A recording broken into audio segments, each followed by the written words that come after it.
lendo novamente a nossa interatividade, vamos lá ver qual a resposta correta. Sobre a política econômica de salvação do café adotada em 1930 por Getúlio Vargas, assinale a alternativa correta.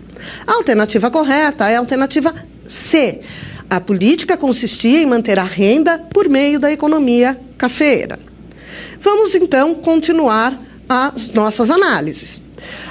Em 1932, a gente vai ter uma nova crise na política no governo de Getúlio Vargas, muito pouco tempo depois, na Revolução de 30, e que foi a Revolução de 1932. Vamos falar um pouquinho sobre essa revolução que se inicia aqui em São Paulo com a insatisfação de lideranças, principalmente de cafeicultores, mas não só de cafeicultores, com o governo de Getúlio Vargas.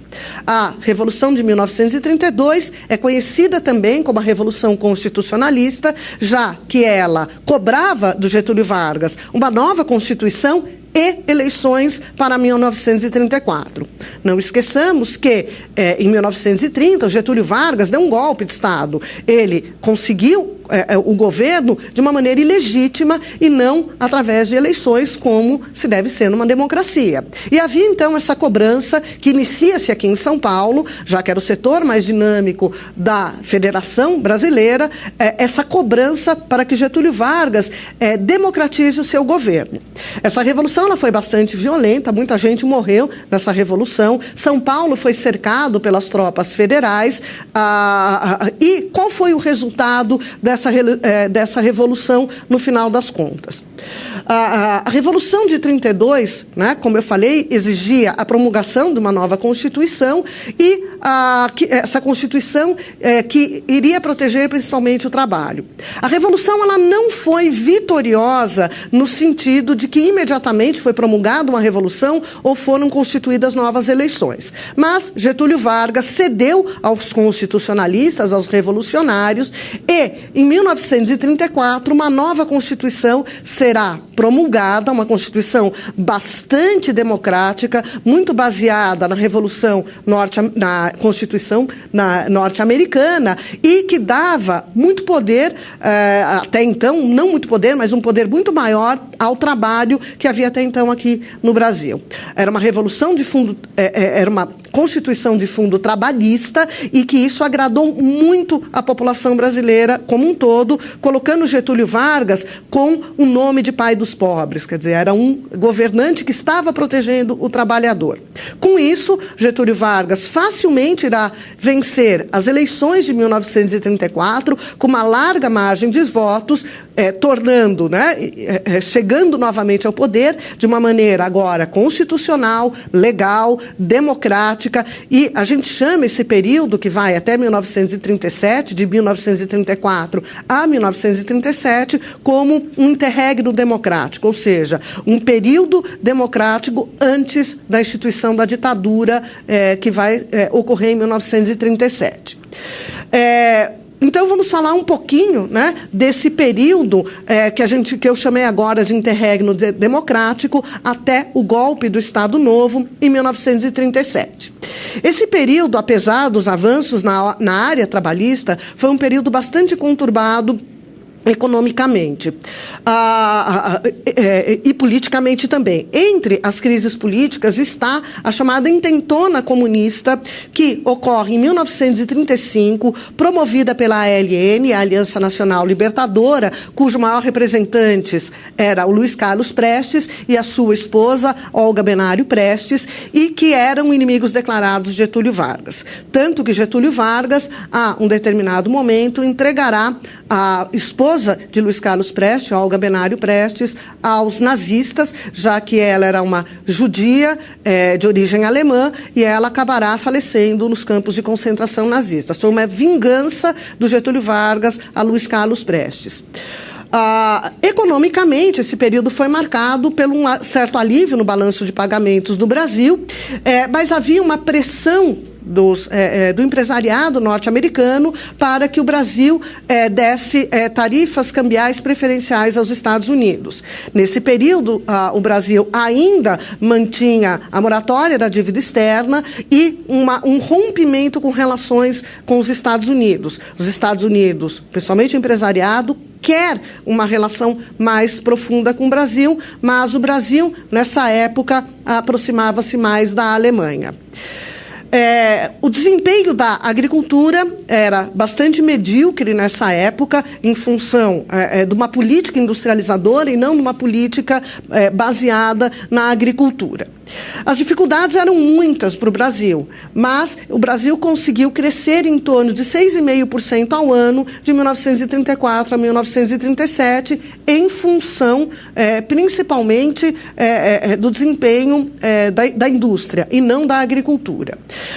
O encarecimento das importações permitiu o uso da capacidade ociosa da indústria brasileira. Havia mais mão de obra, havia fatores de produção ociosos nessa época, o que permitiu que a indústria brasileira crescesse bastante nesse período, e isso que foi um motivo fundamental para que a economia brasileira apresentasse um desempenho razoável num período bastante conturbado, não só no Brasil, mas no mundo também.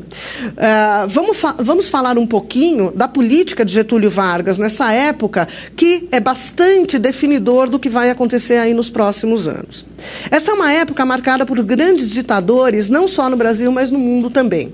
Getúlio Vargas aqui no Brasil, na Argentina nós temos Perón, nós temos na Europa Hitler e Mussolini na Itália, Hitler na Alemanha e Mussolini na Itália, Salazar em Portugal, Franco na Espanha, Stalin na Rússia. É um período dos chamados grandes ditadores. Getúlio Vargas não foge à regra e ele vai se aproximar muito ideologicamente da Alemanha nesse período que antecede a Segunda Guerra Mundial.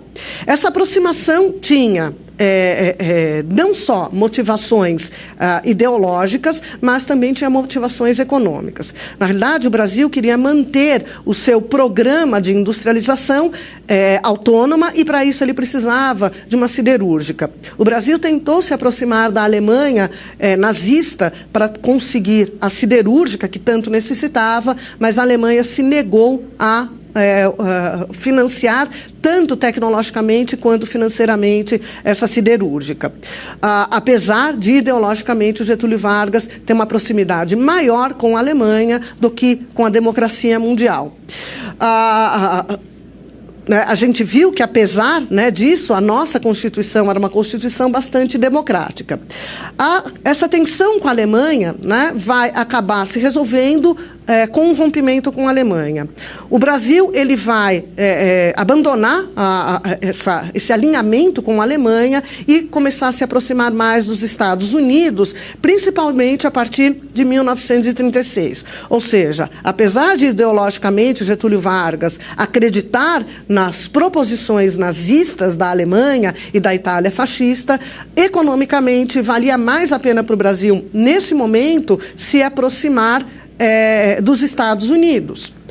Vamos falar um pouquinho do período que antecede o golpe de Estado, que ocorrerá em 1937, e foi o próprio Getúlio Vargas que deu. Em 1935, o governo vinha apavorando a população brasileira com o dito perigo comunista. Já tinha havido, como eu falei agora há pouco, a intentona comunista, porém, isso não foi suficiente aparentemente, para o governo, para assustar a economia brasileira, a população brasileira. Em 1935, começam a aparecer denúncias que eram publicadas no Jornal do Brasil sobre um pressuposto plano de tomada comunista do Brasil. Esse plano recebeu o nome de Plano Cohen, não à toa. O Plano Cohen era um plano de uma intentona comunista, e Cohen é um nome tipicamente judaico. Isso significava que, de uma maneira subliminar, o governo estava querendo dizer que judeus comunistas pretendiam dominar o país. E era uma maneira de tentar apavorar a população brasileira, preparando um terreno para o golpe que viria logo, o golpe de Estado que viria logo a seguir. O golpe de Estado, do Estado Novo, foi dado em 10 de novembro de 1937. O governo, ele abandona a antiga Constituição, a Constituição democrática promulgada lá em 1934. O governo vai outorgar agora uma nova Constituição baseada em princípios fascistas. Ela recebeu até, na época, um apelido de A Polaca, porque ela tinha muitos pontos em comum com a Constituição polonesa, que era muito menos democrática que a Constituição norte-americana. O governo vai fechar o Congresso, vai caçar direitos civis e políticos da população e estabelece-se, nesse período, uma ditadura civil. Getúlio Vargas ficará agora no poder de 37 a 45, de maneira não democrática, perseguindo seus inimigos políticos, estabelecendo uma ditadura aqui no Brasil. Quer dizer, a gente vê que há todo um período de alternância ideológica de Getúlio Vargas, desde lá do golpe de 30 até o fim do Estado Novo, em 1945. Anos mais tarde, descobriu-se que o Plano Cohen jamais existiu. Esse plano foi uma criação do próprio governo para assustar a população brasileira. Nunca teve um Cohen ou um plano chamado Cohen. Foi o próprio governo que criou esse temor na população brasileira para justificar o golpe do Estado Novo que ocorrerá em 1937. O Estado Novo, que vai, como eu falei, de 37 a 45, né, ele foi um golpe, né, em que colocará Getúlio Vargas como um ditador. E por que o Getúlio Vargas deu esse golpe, afinal das contas?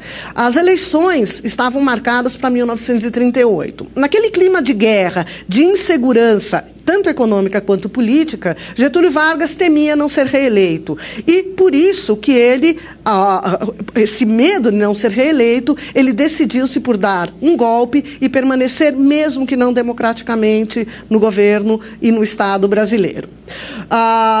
O Brasil, né, aqui no Brasil, a LN, né, foi colocada posteriormente na ilegalidade, e o Getúlio Vargas será bastante apoiado por um outro grupo, que era um grupo de extrema-direita, chamada AIB, Ação Integralista Brasileira, que era uma organização fascista, liderada por uma pessoa chamada Plínio Salgado, que estava muito próximo das ideologias nazifascistas que vinham da Europa naquele momento. E, por fim, o golpe de Estado foi finalmente dado em 1937, no momento, veja, que há aqui uma contradição.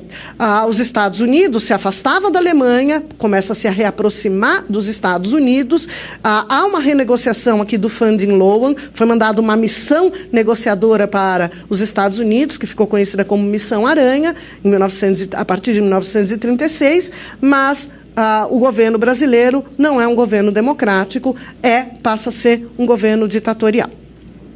Pois bem, então vamos a uma interatividade. Eu vou ler a questão para nós pensarmos sobre a resposta correta.